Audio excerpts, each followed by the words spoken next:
Have you ever caught yourself staring out the window, thinking, if only I had done that differently? You're not alone. As we get older, there's this quiet moment. Sometimes at night, sometimes in the middle of a cheerful day, when a small thought creeps in. It could be about something you didn't do or something you didn't say. That little voice that whispers, what if I had just tried? It's not regret in a loud, dramatic way. It's more like a gentle ache, a tug in the heart. And the truth is, many of us over 69 feel it. But here's something important. While we can't go back and change the past, we absolutely can shape the rest of our story. Because life doesn't stop giving us chances. It just changes the way it delivers them. That's why today, I want to have a heart-to-heart with you about the most common regrets people feel after 69. And more importantly, how we can avoid them starting right now. We're not here to dwell on the past. We're here to learn from it, so we can move forward with more peace, more clarity, and more joy. And maybe even help someone younger avoid those same regrets by leading with our example. So, let's just sit together, me and you, and talk honestly about the things that matter most as the years roll on. One of the deepest regrets I've heard from people in their 70s, 80s, and even 90s is this.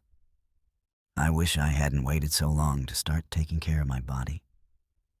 It's a quiet regret, but it comes up often. Not because people wanted six-pack abs or to run marathons at 80, but because they simply wanted to move around pain-free.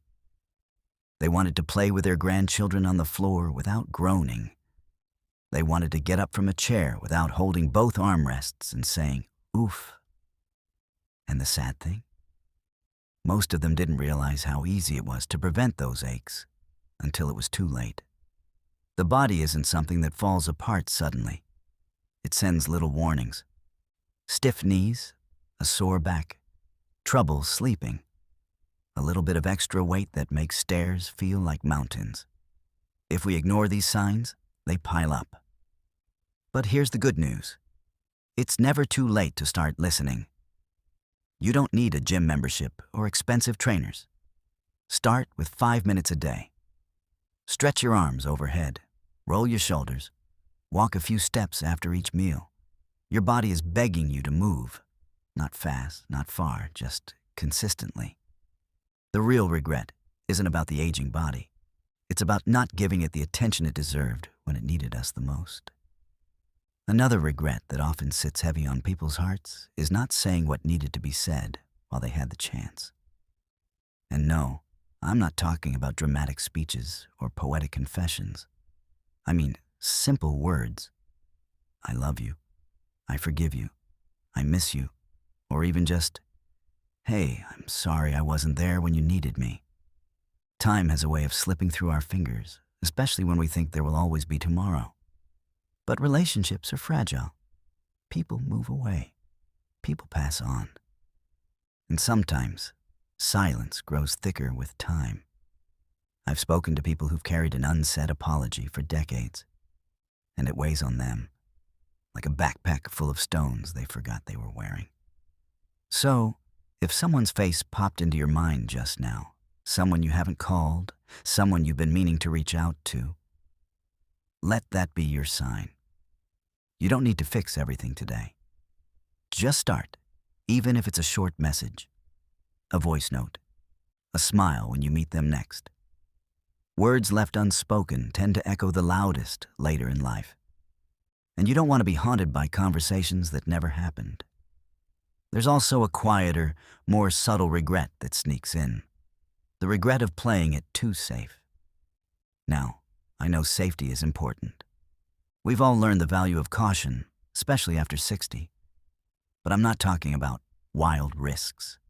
I'm talking about the small dreams that got shelved because we told ourselves, I'm too old for that now. Painting, learning to dance, starting a little business, traveling solo, writing a book, or just wearing the bright red dress you thought you couldn't pull off anymore. We tend to believe that certain experiences have an expiry date. But the truth is, most of those limits live only in our heads. I've seen 72-year-olds start YouTube channels. I've met 80-year-olds backpacking across small towns. I've listened to poems written by 90-year-olds that can move you to tears. They didn't let the numbers stop them, and neither should you. When people say, "I wish I hadn't played it so safe," what they really mean is, "I wish I hadn't let fear pretend to be wisdom."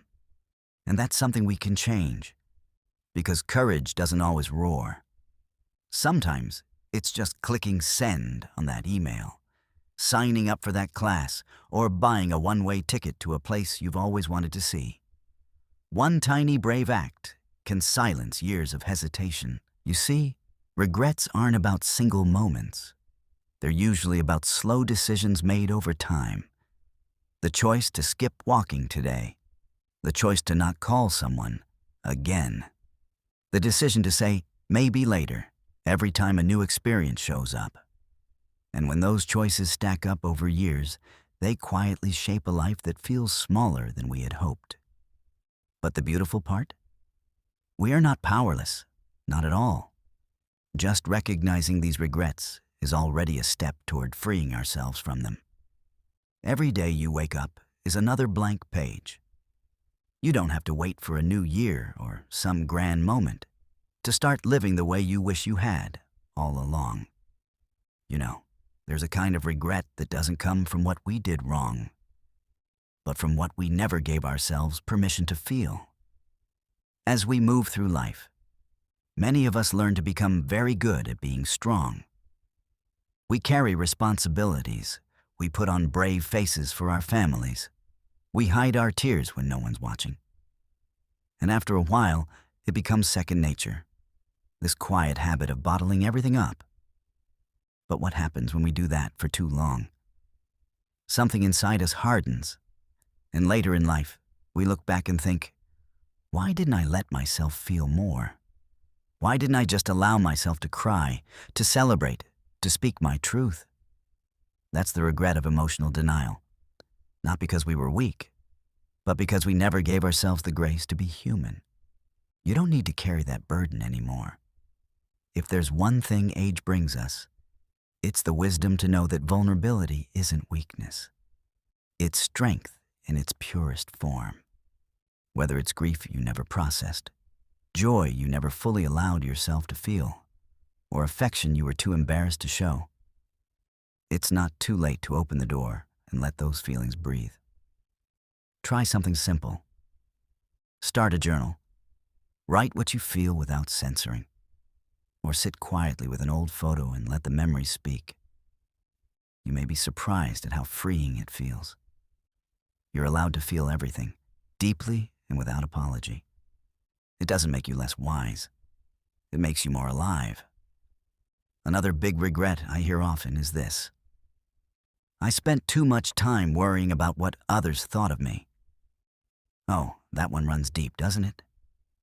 We've all made decisions, big or small, based not on what we wanted, but on what we thought would please others.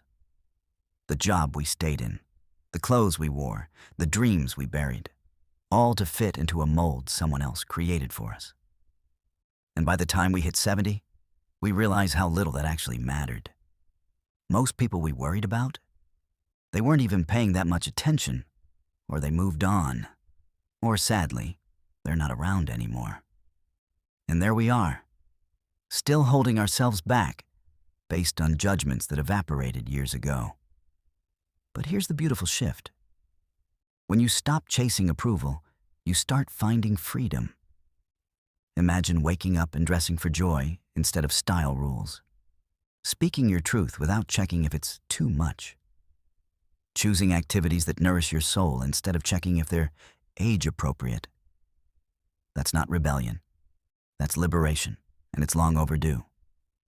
So if you find yourself hesitating because what will they think? Pause for a second. Ask yourself, what do I think? What do I want?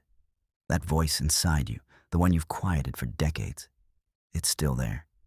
And now's the time to finally let it speak.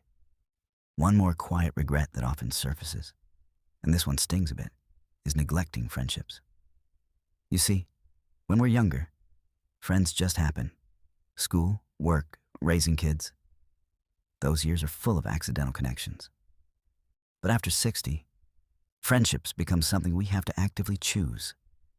And if we don't, they slowly fade. I've heard so many people say, I lost touch with my old friends, and now I don't know how to reach out. Or worse, everyone's moved on, and I'm not sure who to talk to anymore. It's a heartbreaking kind of loneliness. Not because we don't want connection, but because somewhere along the way, we forgot how to make space for it. But it's never too late to reconnect. You'd be surprised how meaningful a simple message can be. Hey, I was just thinking of you today. How are you doing? That's it. That's all it takes to reopen a door. If you've been waiting for the perfect moment to reach out, this is it. Don't wait for the holidays or a reunion. Start with today. And if those old friends are no longer reachable, start building new connections. Join a local walking group, attend a senior workshop, strike up a conversation with someone who always sits near you at the park. You're not too old to make new friends. In fact, this stage of life brings a deeper, richer kind of connection because it's built on authenticity, not convenience. So many people regret letting their world shrink. But you don't have to. Your social circle doesn't need to be big, it just needs to be alive. And finally, for this part at least, there's a regret that rarely gets spoken aloud, but lives quietly in the hearts of many. The regret of not living more simply. Somewhere along the way, we bought into the idea that more is better. More possessions, more achievements, more noise. But as the years pass, we begin to crave the opposite. Peace, space, meaning. It's not uncommon to hear someone say, I wish I had let go of all that clutter sooner. And they're not just talking about physical clutter. They mean emotional clutter. Commitments that drained them. Relationships that no longer served them. They mean the heavy weight of stuff that filled their homes, but not their hearts. You don't need to wait for a downsizing moment to start this journey. Start small. Clear one drawer. Say no to one unnecessary obligation. Let go of one resentment. Every item, every expectation, every grudge you release is one less thing tying you down. And in that newfound lightness, you may just find a kind of peace you didn't realize you were missing. Living simply isn't about giving things up. It's about gaining back the time, space, and clarity to focus on what truly matters. And the only thing more beautiful than a well-lived life is a life that's lived freely and lightly in its final chapters. There's one more regret that tends to show up late. And it often sounds like this. I wish I had enjoyed the little things more. You see, when we look back, it's rarely the big moments that stay sharp. It's the small ones, the morning sunlight on your face, the smell of tea in the kitchen, the laughter over something silly, the quiet hug from someone who didn't need to say a word.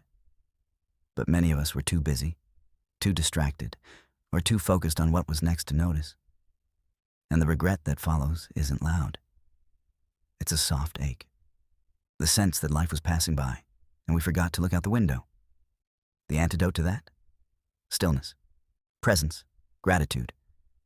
Take a moment each day to pause and truly see what's around you. Not for anyone else, just for you.